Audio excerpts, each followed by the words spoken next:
Assalamualaikum warahmatullahi wabarakatuh. Baik, di video kali ini kita akan membahas soal-soal SNBT tentang kuantitatif. Pada video sebelumnya kita sudah membahas beberapa soal dan kali ini kita akan mengupdate soal terbaru dari kisi-kisi yang telah diberikan. Oke, langsung saja kita masuk ke soal yang pertama. Di sini diketahui Y sama dengan 4X ditambah 2. Kemudian di sini terdapat 3 pernyataan. Jika X sama dengan 1, maka Y sama dengan 4. Jika X sama dengan 2, maka Y sama dengan 10. Jika X sama dengan 3, maka Y sama dengan 14.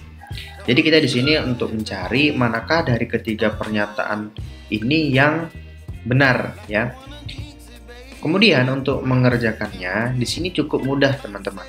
Jadi kita hanya mensubstitusi masing-masing nilai X ke persamaan yang telah diketahui. Oke, yang pertama, jika X sama dengan 1, ya berarti 4 dikali 1 berarti 4 tambah 2 ya. 4 tambah 2 sama dengan 6. Berarti nilai Y-nya 6 ketika X sama dengan 1.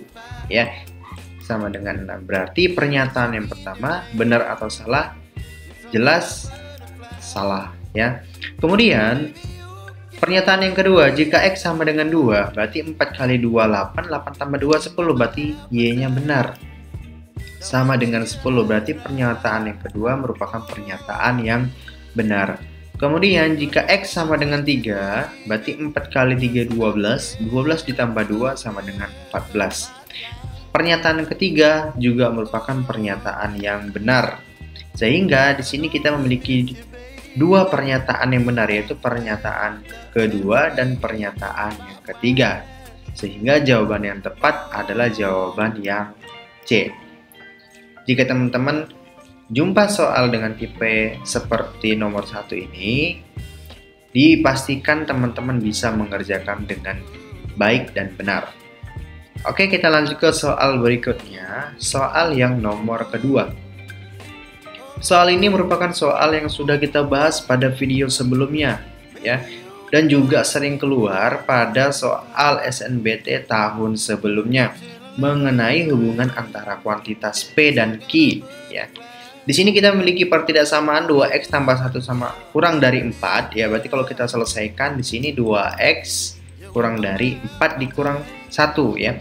Satunya kita pindahkan ke sini menjadi tanda negatif, berarti 2X kurang dari 3. Berarti X kurang dari 3/2. Nah, di sini teman-teman jangan kejebak, jangan langsung mengambil keputusan, ya. X kurang dari 3/2, berarti nilai X di sini ada dua kemungkinan yang terjadi. Yang pertama, bisa saja X-nya bernilai positif 3/2 atau X-nya bernilai negatif. Ya. Jadi jangan sampai kita terjebak. Kemudian, dua kemungkinan ini jika kita substitusi nilai yang pertama, nilai positif, ke persamaan P sama dengan negatif 2X, berarti kan negatif 2 dikali 3/2. 3 kali 2, berarti kan di sini jawabannya adalah negatif 3. Kalau yang kita masukkan adalah nilai positif 3/2, berarti hubungan antara kuantitas P dan Q di sini menyatakan P kurang dari Q karena Q-nya di sini kan bernilai 2. Oke, kemudian jika kita substitusi nilai X yang nilainya dia negatif 3/2, berarti negatif 2 dikalikan negatif 3/2, berarti kita dapatkan nilai P-nya di sini adalah positif 3. Sehingga hubungan antara kuantitas P dan Q, P lebih besar dari Q. Nah, di sini dua hal kemungkinan bisa terjadi, ya. Bisa P kurang dari Q atau P lebih besar dari Q. Sehingga kita tidak bisa memutuskan hubungan antara kuantitas P dan Q. Sehingga jawaban yang tepat adalah jawaban yang D. Informasi yang diberikan tidak cukup untuk memutuskan hubungan antara kuantitas P dan Q. Ya, jadi di sini soal yang nomor 2 ini sudah kita bahas pada video sebelumnya. Jadi teman-teman harus bisa mengerjakan ini dan jangan sampai kejebak dengan tipe soal seperti ini. Oke, yang nomor 3 ini masih sama. Soalnya mengenai hubungan antara kuantitas P dan Q. Di sini saya tidak akan menjelaskan bagaimana caranya dan apa jawabannya. Jadi teman-teman sendiri silahkan dikerjakan, silahkan dicari, silahkan latihan. Kemudian tulis jawabannya di kolom komentar. Benar atau tidaknya nanti saya akan konfirmasi di kolom komentar. Jadi salah satu tujuan kita agar bisa berhasil adalah dengan latihan ya teman-teman. Kemudian kita masuk ke soal berikutnya, soal yang keempat. Diketahui B sama dengan 2C dan B dikurang D sama dengan 3. Apakah D merupakan bilangan prima? Putuskan apakah pernyataan 1 dan 2 di atas cukup untuk menjawab pertanyaan berikut. Oke, pernyataan yang pertama, B sama dengan 2C. Pernyataan yang kedua, B dikurang D sama dengan 3. Oke, kita mulai dari pernyataan yang pertama, B sama dengan 2C. Apakah pernyataan yang pertama ini sudah bisa kita putuskan untuk menentukan apakah D merupakan bilangan prima? Tidak bisa kita putuskan ya, karena tidak ada hubungannya D dengan B sama dengan 2C. Ya, variabel D di sini juga tidak ada, jadi kita tidak bisa memutuskan. Jadi pernyataan yang pertama tidak cukup ya. Kemudian pernyataan yang kedua, B dikurang D sama dengan 3. Nilai B 2C. Oke, kita substitusi. 2C dikurang D sama dengan 3. Oke, berarti 2C dikurang 3 sama dengan D. Apakah pernyataan yang kedua ini sudah bisa memutuskan D bilangan prima atau tidak? Tidak bisa juga kita putuskan. Kenapa tidak bisa kita putuskan? Karena nilai variabel C-nya kita tidak tahu berapa nilainya. Ya.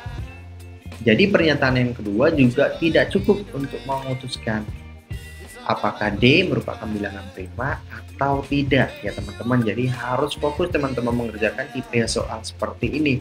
Sehingga jawaban yang tepat adalah jawaban yang E, pernyataan 1 dan 2 tidak cukup untuk menjawab pertanyaan. Cukup mudah ya teman-teman. Oke, kemudian kita lanjut ke soal berikutnya, yaitu soal yang nomor 5. Perlu diketahui oleh teman-teman semua bahwa nomor 5 ini tipe soal yang sudah sering keluar pada UTBK sebelumnya ya. Sering keluar pada UTBK sebelumnya. Kalau kita lihat beda antara 2 dengan 8 ini, nilai bedanya adalah 6 ya, 8 dikurang 2 6. Tetapi di sini yang ditanya adalah berapakah nilai N di sini? Ya, sehingga nanti ketika kita kurangkan dengan 9, bedanya juga sama 6 gitu ya. Caranya adalah berarti di sini kita ada 2 dikurang N dikurang 9, N dikurang 9 sama dengan 6 ya, nilai bedanya 6. Kemudian yang ini kan tandanya negatif, ini bisa kita pindahkan ke posisi sebelah tanda sama dengan, sehingga nanti berubah menjadi tanda positif, dan 6 kita pindahkan ke sisi sebelah kirinya menjadi tanda negatif, berarti ya yang ini menjadi tanda positif. Kemudian 2 dikurang 6 kan negatif 4, berarti kan N dikurang 9. Berarti negatif 4 ditambah 9 sama dengan N. Berarti N sama dengan 5. Jawaban yang tepat adalah yang E. N sama dengan 5. Tinggal kita membuktikannya ya. Berarti 5 dikurang 9 ya, koma 2, koma 8. 5 dikurang 9 ini negatif 4, koma 2, koma 8. Ternyata benar, nilai bedanya adalah 6, yang ini juga.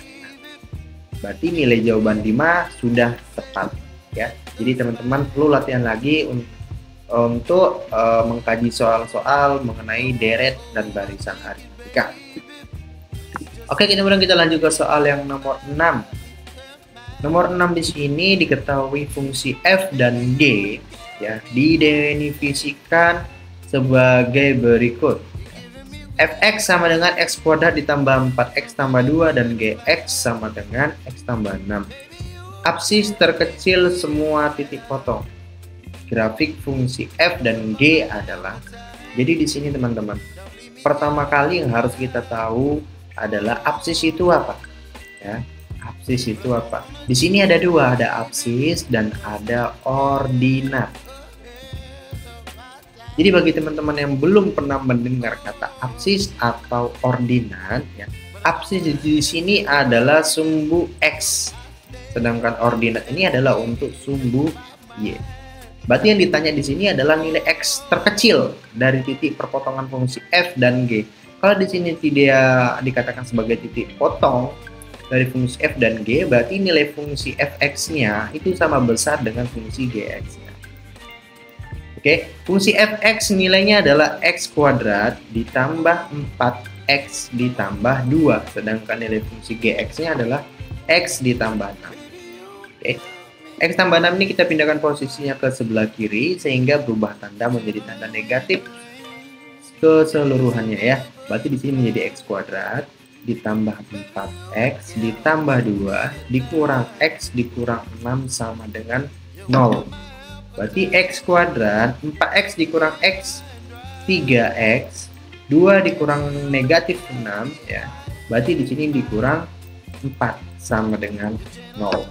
Coba kita selesaikan, x ditambah, berarti di sini kan 3-nya positif, ya. Berarti di sini 4. Kemudian x di sini harus tanda negatif, berarti di sini negatif kali 1. 4 kali negatif 1 negatif 4. 4 dikurang 1, 3, ya. Cara mengerjakan tepatnya seperti itu. Berarti X1 nya nilainya adalah negatif 4, X2 nilainya positif 1.